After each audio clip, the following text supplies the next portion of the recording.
नमस्कार दोस्तों। चुनाव आयोग से आम आदमी पार्टी ने रैली के लिए इजाजत मांगी तो चुनाव आयोग ने इजाजत न देकर गालियां दी। दुनिया के सबसे बड़े लोकतंत्र में चुनाव कराने की संस्था विपक्ष को रैली करने की परमिशन मांगने पर गालियां दे रही है। ये देखिए, आम आदमी पार्टी ने जो ऑनलाइन आवेदन किया था उस आवेदन की फोटो जारी की गई है। इस फोटो में देखिए, इसमें परमिशन स्टेटस में रिजेक्ट लिखा हुआ है और रिजेक्ट करने के कारण बताने वाले कमेंट में तेरी माँ का डैश डैश लिखा गया है। ये दूसरी परमिशन एप्लीकेशन भी देख लीजिए, इसमें भी कुछ उल जुलूल लिखा गया है और परमिशन को रिजेक्ट कर दिया गया है। साथियों नमस्कार। चुनाव आयोग का रिस्पांस वैसा हो गया है जैसे लग रहा है भारतीय जनता पार्टी के आईटी सेल वाले गए। कुरुक्षेत्र की बात है, हमने चुनावी कार्यक्रम के लिए एक परमिशन मांगी, उस इजाज़त में हमारी परमिशन को रिजेक्ट कर दिया गया और उसके बाद उसके कमेंट में एक भद्दी गंदी गाली लिख कर आई, ऐसी गाली जिसका इस्तेमाल हम लोग नहीं कर सकते। क्या चुनाव आयोग बीजेपी के आईटी सेल वाले लोगों द्वारा चलाया जा रहा है? चुनाव आयोग जैसी बड़ी संस्था से इस प्रकार की उम्मीद कैसे कर सकते हैं? ये बहुत ही अफसोस है। आम आदमी पार्टी ऐसी किसी भी हरकत को समर्थन नहीं करती है। चुनाव आयोग को इस पर ध्यान देना चाहिए। जो भी लोग इसके पीछे हैं उनको उनके खिलाफ सख्त से सख्त कार्रवाई करनी चाहिए। दोस्तों, ये भारत के चुनाव आयोग की वेबसाइट है। इस वेबसाइट पर चुनाव आयोग भी आईटी सेल की भाषा में जवाब दे रहा है। चुनाव आयोग अपने मालिकों के लिए वफादारी दिखाएगा, इसमें किसी को कोई शक नहीं है, लेकिन विपक्ष की रैलियों को रिजेक्ट करके रिजेक्शन के कारण में गालियां भी लिखेगा, ये किसी ने नहीं सोचा था। इस कांड के बाद बहुत हंगामा हुआ, गदर मच गया, तो चुनाव आयोग ने हरियाणा के कैथल में उप मंडलीय मजिस्ट्रेट सह सहायक निर्वाचन अधिकारी ब्रह्म प्रकाश ने 5 कंप्यूटर ऑपरेटर को निलंबित करने का आदेश दे दिया है। पुलिस को मामले की जांच करने के लिए भी कह दिया गया है। हिंदुस्तान अखबार कहता है कि चुनाव आयोग को यह आशंका है कि उनकी वेबसाइट हैक होने के कारण भी गालियां लिख गई होंगी।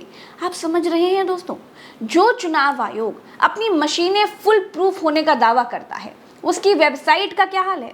और अगर वेबसाइट हैक नहीं भी हुई है, अगर सब कुछ फुल प्रूफ भी है, तो सोचिए कि यह कितना खतरनाक है कि चुनाव आयोग में काम कर रहे लोगों के दिमाग में विपक्ष के लिए किस तरह की भावनाएं हैं।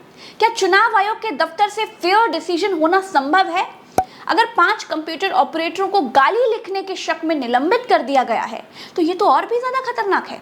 इस सारी महाभारत के बारे में कुरुक्षेत्र सीट से लोकसभा चुनाव लड़ रहे आम आदमी पार्टी की हरियाणा इकाई के प्रमुख सुशील गुप्ता ने बताया कि पार्टी ने 7 अप्रैल को 2 चुनावी कार्यक्रमों की अनुमति मांगी थी। हमें तो जवाब जो मिला उसमें लिखा था कि अनुमति अस्वीकार कर दी गई है।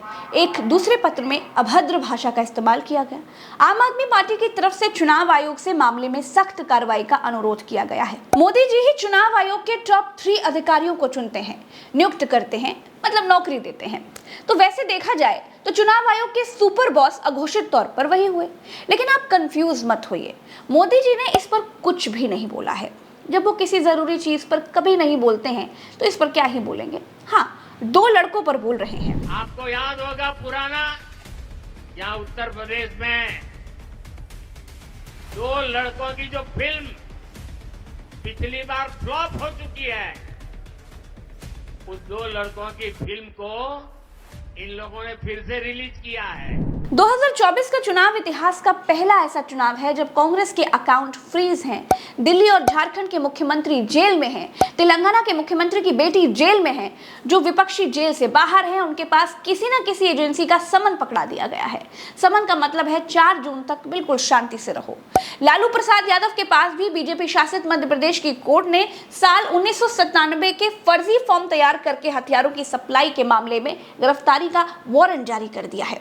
किस केस में जान रहे हैं? 1997 के केस में। महुआ मोइत्रा के खिलाफ भी ईडी ने मनी लॉन्ड्रिंग का केस दर्ज कर दिया है।